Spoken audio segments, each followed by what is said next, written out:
પિયુષભાઈ ધાનાણી દ્વારા માલધારી સમાજ માટે અસભ્ય ભાષામાં વર્તન કરતો ફેસબુક લાઈવ વિડીયો જે એમણે વાયરલ કર્યો હતો, જેના કારણે માલધારી સમાજની લાગણી દુભાઈ હતી.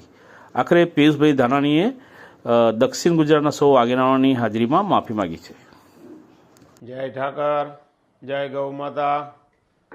આજે આપણે જે 2-3 દિવસથી જે સોશિયલ મીડિયામાં પિયુષભાઈ ધાનાણી જે માલધારી વિશે બોલ્યા હતા એ બાબતથી જે ચર્ચા વિચારણા આજે કરી અને સંકલન કરીને એનો સુખદ અંત લાવી છે.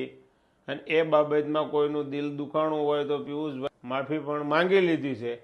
એટલે હવે આ કોમેન્ટ કોઈએ કરવી નહીં એવો અમે અહીંથી સંદેશો આપીએ છીએ. જય ઠાકર, જય ગૌ માતા, જય માલધારી, જય શ્રી રામ.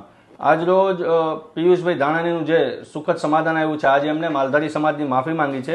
એ દરમિયાન આપણા સુરત જિલ્લાના પ્રમુખ શ્રી ભનુકાકા, પછી સુરત દક્ષિણની અંદર આપણા આગેવાન શ્રી લક્ષ્મણભાઈ ભટાર, પછી સુરત શહેરના પ્રમુખ શ્રી રાકેશભાઈ મેર, પછી આપણા રણછોડભાઈ દાજી અને સમૂહ લગ્ન સમિતિના હીરાભાઈ ચાવડા અને એમના વિચાર વિમર્શ કરી ટેલિફોનિક ચર્ચા કરીને અત્યારે સુખદ સમાધાન આવ્યું છે. પિયુષભાઈ માફી માંગી છે સમાજની, તો આપણે બધા એમને માફ કરવા જોઈએ. અને ઉત્તરાયણ ખાતે ગગજીભાઈ રાઠોડની ઓફિસે આ સુખદ સમાધાન થયું છે અને આપણા બધા યુવાનો હાજર છે. તો હું માલધારી સમાજને વિનંતી કરું છું કે હવે આપણે મોટું મન રાખીને એમને માફ કરવા જોઈએ. આગળથી એવી ભૂલ નહીં કરે એવી આપને બાહેધરી આપી છે. જય ગૌ માતા.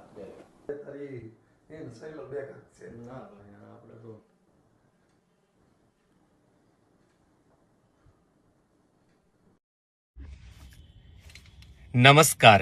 પશુપાલકોના વિડીયો બાબતે થયેલા વિવાદમાં માફી માંગવા બાબતેનો મારો આ વિડીયો જે તે પશુપાલકે મારી સાથે જે તે ટાઈમે ડિજિટલ માધ્યમથી કરેલા ગેરવર્તનના ભાગરૂપે એને જવાબ આપવાના ભાગરૂપે મેં જે કાંઈ શબ્દો વાપર્યા છે, કોઈ પણ પશુપાલન સાથે જોડાયેલા સમાજના નામ લીધા વગર કરેલી વાત, આમ છતાં પણ જે કોઈ પશુપાલકોને કે જે તે પશુપાલન સાથે જોડાયેલા માલધારી સમાજને, ભરવાડ સમાજ, આહિર સમાજ કે જે કોઈ સમાજને, રબારી સમાજને મારાથી, મારા વર્તનથી, મારા શબ્દોથી ખોટું લાગ્યું છે, જે કાંઈ દિલ દુભાયું છે, લાગણી દુભાઈ છે, મનને ઠેસ પહોંચી છે, એવા દરેક પશુપાલક સમાજને, પશુપાલન સાથે જોડાયેલા સમાજને વિનંતી કરું છું કે મને મોટું મન રાખીને, હૃદયની વિશાળતાથી માફ કરજો. મને તમારો ભાઈ સમજીને, પોતાનો સમજીને મને માફ કરજો. મારે તમને ઠેસ પહોંચાડવાનો મારો કોઈ જ ઈરાદો નથી. તમારી લાગણી દુભાવવાની પણ મારી કોઈ જ ભાવના કે હેતુ નથી.